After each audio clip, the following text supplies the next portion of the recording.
Welcome back. It's time to look into the economy. Now, the government must take urgent steps to halt the country's economy from slipping into recession. And this warning is coming from the Monetary Policy Committee of the Central Bank of Nigeria that there should be proactive steps that to revive the growth of key sectors of the economy. So where is Nigeria's economy now? Where are we standing?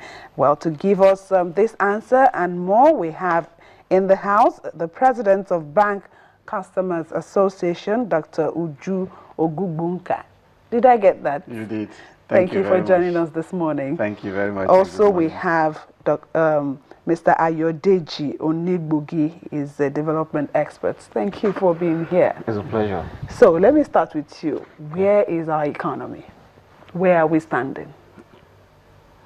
If you look at Nigeria for what we've been doing since independence, we've been going one step forward, two steps backward. On the long run, what I can say is what other successive government they've done or they've been able to do. I can't say the country has not really moved forward. What I expect PMB to do, that's the President Muhammadu Buhari, is for us to have a clear direction. And part of the direction that I think we should do for now, we should reinforce agricultural policies, give more attention to the rural community so that we will try to reduce urban migration.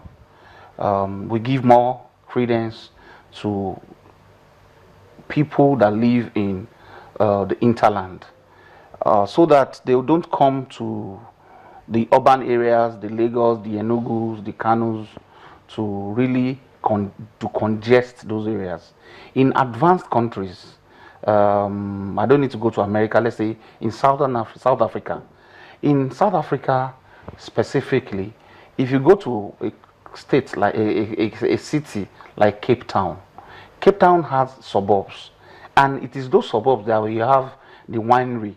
The winery are where you have the berries, where they plant them in huge hectares, and there you have you have the farmer, his wife, the children. They all stay there. They don't want to come to Cape Town. It's not that they don't miss Cape Town, but everything that you can think you will relatively miss, like the DSTV, it's there. Like telephone, everything is there. So they know they are just the farming settlement. We should try and go back to such because I can remember that if you go to the likes of Shaki, from what I heard, it was people like Awolowo that did that. Let there be reserves, some special areas that that people can go. Either you go to graze, or people go to do some other agricultural products.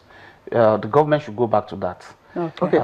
Doctor, he said that agric should be a major focus now. I'm aware that more states are talking about agric, and it seems to me like this should be a walk in the park, because right now oil prices are dwindling, so there's less money to share at the center. So we all have to, each state now has to look at what they can do on their own to raise their funds. So is it not that it's given that we should be looking at other areas? Most certainly it's given, especially when you talk about diversification of the economy out of a single product arrangement. Agric contributes so much to our GDP that we need to focus a lot on agric. Agric is not essentially, cultivating the land and all that. There are various arms of agricultural, production. And so if we go towards that area and make it mechanized, for instance, make it modern, rather than what we have always had, rudimentary agric and things like that, I think we'll be sending a signal and we'll be trying to protect and promote the economy more. Beyond that, you also hear voices now that say, oh, let's go back to the regional arrangement. Why are people calling for a regional government rather than what we have now as states? Because during those days of regions, each region had its own area of competence, its own area that it could produce. You had cocoa, you had palm oil, palm nuts, you had granite, and so on and so forth. So the issue of oil was not even there at that time. And yet, our currency was very, very strong comparatively with other currencies at that. You hear musicians today sing that, oh, life was much better in the past than now. You could go to the market with 1 naira or 1 kobo and you could buy a whole lot of gari and so on and so forth. That shows you the quality of life at that time compared to now. And what was it that made it?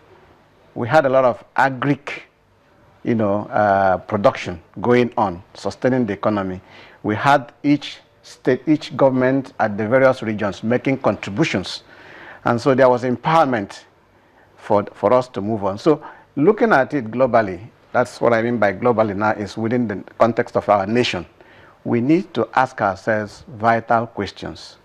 Where did we miss the track? And then we go back and find ourselves from there. That's the question. Where did we miss it? We missed the track when we believed that oil has come into Nigeria and there's the be-all and the end-all.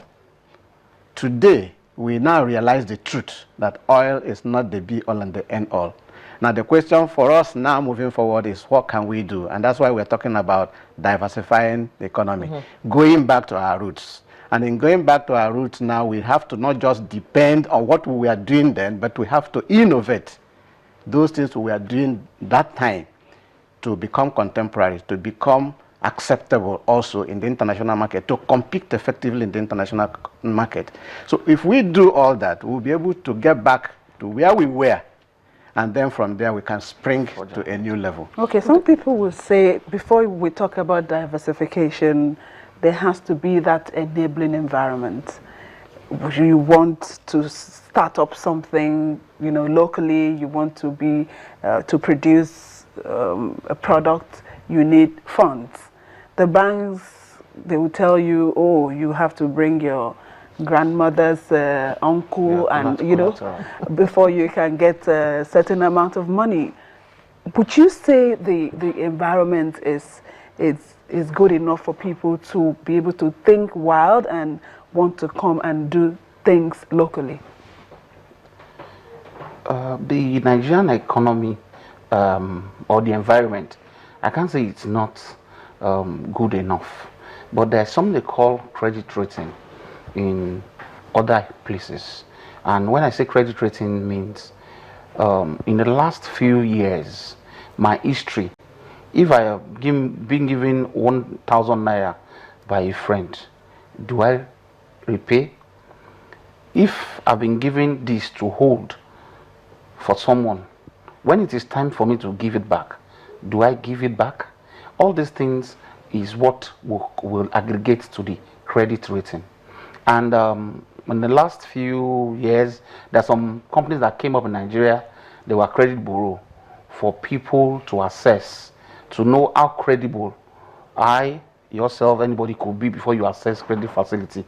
But the credit bureau, they don't have information about the lower end of the market.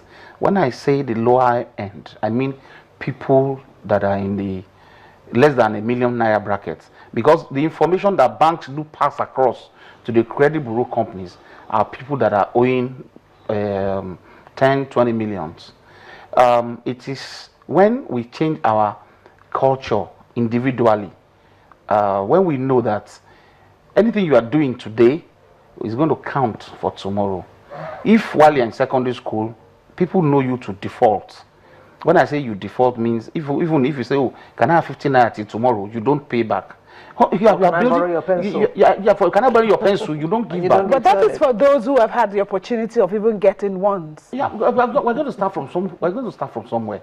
What makes other banks to now say, or banks, microfinance, individuals to say, oh, before you assess a 10 naira, you have to bring your dad's birth certificates, even your mother's death certificate, if there's any, in as much as it's not useful.